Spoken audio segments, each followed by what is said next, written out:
বন্ধুরা, গত ভিডিওতে দেখেছেন সোনমার্গের যাত্রাপথে কঙ্গনে একটি কাশ্মীরি পরিবারের আতিথেয়তা। এই ভিডিওতে থাকছে শীতে তুষারপাতের মধ্যে সোনমার্গ ভ্রমণ ও গ্রীষ্মের সোনমার্গ। মুস্তাক ভাইয়ের বাড়ি থেকে বেরোতে একটু দেরি হয়ে যায়। আমরা কঙ্গন থেকে মাত্র কয়েক কিলোমিটার এসেছি। শুরু হয়ে গেল তুষারপাত। প্রথমে অল্প হচ্ছিল, আমরা এখন সবে গুন্ড পার করেছি। শুরু হলো প্রচণ্ড তুষারপাত। শ্রীনগর থেকে কঙ্গনের দূরত্ব প্রায় 30 কিলোমিটার, কঙ্গন থেকে গুন্ড প্রায় 25 কিলোমিটার, আর গুন্ড থেকে সোনমার্গ প্রায় 23 কিলোমিটার দূরে অবস্থিত। এই তুষারপাতের মধ্যে সোনমার্গ যেতে বেশ ভালো লাগছে। মনে হচ্ছে চলে এসেছি কোনো এক স্বপ্ন লোকে। পাশে বসে ছেলে বেশ আনন্দ করছে, ওর কথাগুলো শুনে তা বোঝা যাচ্ছে।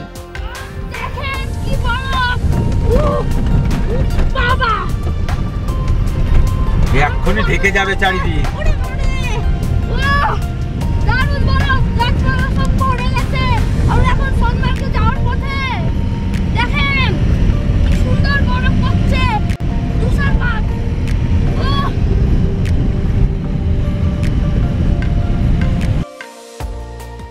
তুষারপাতের অপরূপ শোভা দেখতে দেখতে ও যাত্রাপথের সৌন্দর্য উপভোগ করতে করতে আগাতে থাকলাম। বন্ধুরা, আপনারাও উপভোগ করুন।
এখন সময় 1টা।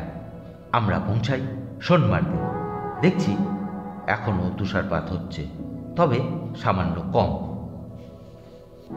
বন্ধুরা, অনেক ভালো লাগার কথা আপনাদের সঙ্গে শেয়ার করেছি। এবার বলছি এই সোনমার্গে একটি খারাপ লাগার কথা।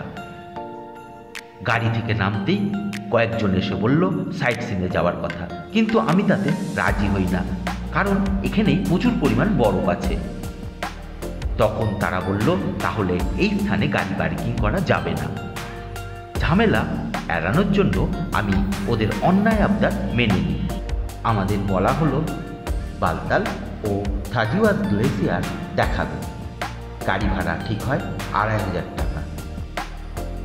দেখি বালতালের পথ বরফে বন্ধ। মাত্র কিলোমিটার খানেক ঘুরিয়ে চালক বলল হয়ে গেছে। খুব রাগ হচ্ছিল, কিন্তু মনকে সান্ত্বনা দিলাম এই ভেবে ঘুরতে এসে আমার ইচ্ছামতো সব হবে এমন নয়। তাই বলছি সোনমার্গে এই সমস্ত ঠকবাজ লোকদের থেকে সাবধানে থাকবেন। এবার দেখে নিই গ্রীষ্মের সোনমার্গ। শীতের সোনমার্গ আর গ্রীষ্মের সোনমার্গ পার্থক্য অনেকটাই। দেখুন বন্ধুরা, দুটি একদম দুরকমের দৃশ্য, দুটিই ভালো, তবে কোনটি বেশি ভালো লাগলো তা জানাবেন, অপেক্ষায় रहिलाम। उठा के ट्राई करो, पहले ट्राई। बच्चे नहीं करेंगे भैया। करेगा दीदी, क्यों नहीं करेगा? वो देखो ना बच्चे लोग कैसे जा रहे हैं, इसकी वीडियो भी बनेगी। आप ভেবেছিলাম এখানে এসে স্নো স্কুটার চালাবো ও অন্যান্য স্নো অ্যাক্টিভিটি করব, কিন্তু এইভাবে ঠকে সমস্ত ইচ্ছা চলে গেল।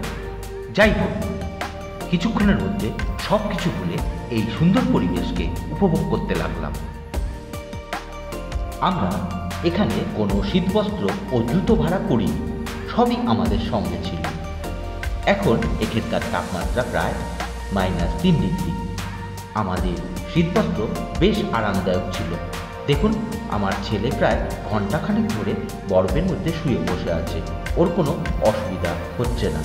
পরের কোনো ভিডিওতে শীতে কাশ্মীর গেলে কেমন ধরনের শীতবস্ত্র নেওয়া উচিত তা জানাবো। বন্ধুরা, সফরের সঙ্গে থাকুন। আমরা নিজেদের মতো করে শীতের সোনমার্গকে উপভোগ করছি। আমরা যেখানেই যাই না কেন আমাদের সঙ্গে চা থাকেই, আর এই তুষারপাতের মধ্যে চা, এই চা নয়, অমৃত। কি দারুণ পরিবেশ দেখুন বন্ধুরা। চারিদিকে তুষারপাত হচ্ছে জোরে, আর এই তুষারপাতের মধ্যে আর হাতে আছে গরম চা, এর চাইতে আর বেশি কি চাই?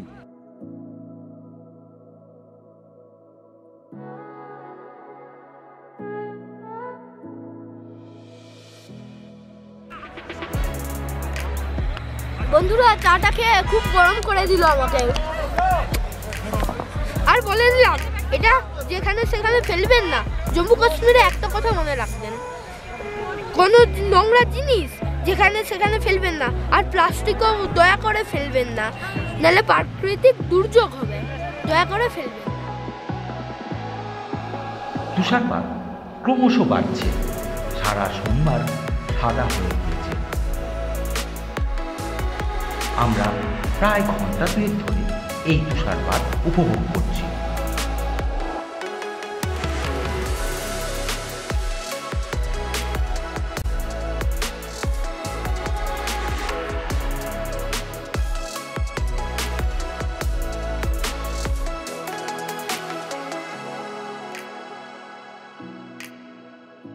অনেকক্ষণ ধরে কি করছে দেখি।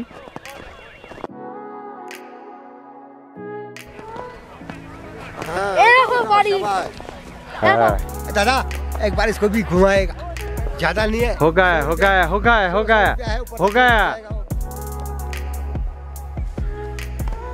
हो गया, उधर में हो गया। দেখো মা, হয়ে গেল। বল। দেখেন বন্ধুরা, আমি স্নোম্যান বানিয়েছি, দেখেন কি সুন্দর। এর মাত্র নাকটাই ঢুকানো বাকি আছে, এই দেখেন নাক ঢুকানো হয়ে গেল।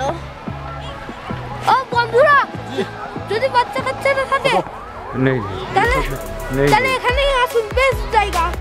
ভালোই ছিল।